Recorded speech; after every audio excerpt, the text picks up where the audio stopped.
The Hjulstrom curve. Very simple topic to understand, but it's also a very important one. A lot of people get confused about certain parts of it, so I'm going to attempt to explain it very quickly in a short video. So what is the Hjulstrom curve? You may have seen a lot of different pictures of it, but all you need to remember is it's all the same thing. Different words may be used to describe different parts. Particles eroded here, erosion and transport, particles deposited, settling, velocity, it's all the same thing. So, before I start to explain it, you may think of it in three different parts.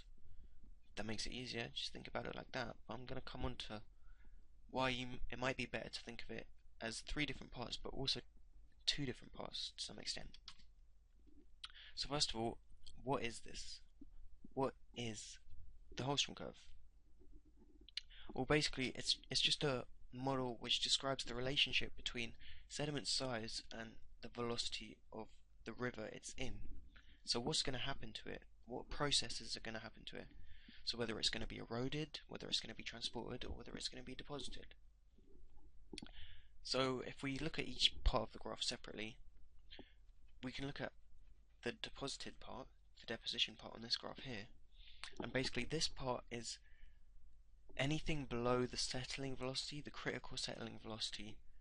The river has a likelihood, it's not definite. As soon as it reaches this part, it's not definitely going to drop it, but it has a likelihood to drop it, since it just doesn't have enough energy to continue to carry it. So entrainment values, the next bit we're going to talk about. So entrainment value, if you know what the word entrain means, it means to pick up something. This is what we're talking about here. So it's the velocity required to pick up the material. So it's a minimum mark. It needs to be travelling at least that velocity to pick it up. Once it's picked it up, it's transported. So anything above that line can be eroded, but also can be transported, which is useful to know. But then, if anything above this is transportation, what's this transport then? If it needs this to pick it up, how can it be transporting it down there? How does it have enough energy to pick it up anymore? Well, it's because to pick it up, you need a higher amount of energy than to actually transport it. So you're right in thinking that to pick it up, it needs to be travelling at this speed. So any sediment that's in the river over here, so say there's a piece of silt which is 0.05 millimeters. If that's in the river and the river's only travelling at 100 centimeters per second, it's not going to be picked up. It's going to stay there, even though it says transport. But if it was travelling at, say, 500 centimeters, it would be picked up since that's above the entrainment value. But then if the river continued to decrease back to 100 after it's picked it up, it will continue to transport it, since it's that initial greater amount of energy that's needed to pick it up, but then you need less energy to actually transport it. So that's pretty simple. So that's why it might be useful to think of it in two parts, since everything above this side, once it's picked up, it's going to be transported. So once it's above the velocity required to transport the material, all of this is basically the same thing. It's all going to be transported. It's not going to be continued to be eroded, is it? Once it's eroded, it's eroded. More of the same substance might be eroded, but that particular thing's eroded. So everything above it is all transported now. And then when it reaches this, it's deposited. But then, that doesn't explain this bit, because you can understand boulders. Boulders are going to need a pretty high velocity to pick it up, since they're heavy things, they're big things. And it's going to have a high settling velocity, since you need a lot of energy to pick it up, so once it gets down below that energy, it's going to drop it. But then, why is this bit higher than that bit? Why is the clays and the silts harder to pick up than the sands, even though they're smaller and lighter? Much smaller. Well, it's because once it gets to a certain size, it becomes a lot harder to pick it up. Just because there's not as much surface area for the river to have in contact with it to actually force it up, to pick it up. And there's also cohesive forces acting. Boulders don't really stick together. Clay sticks together, doesn't it? Which is why it needs a much greater amount of energy to actually take it up. But once it's taken up, as it's small and very light, it's basically transported until the river stops, which is why the settling velocity is not seen here.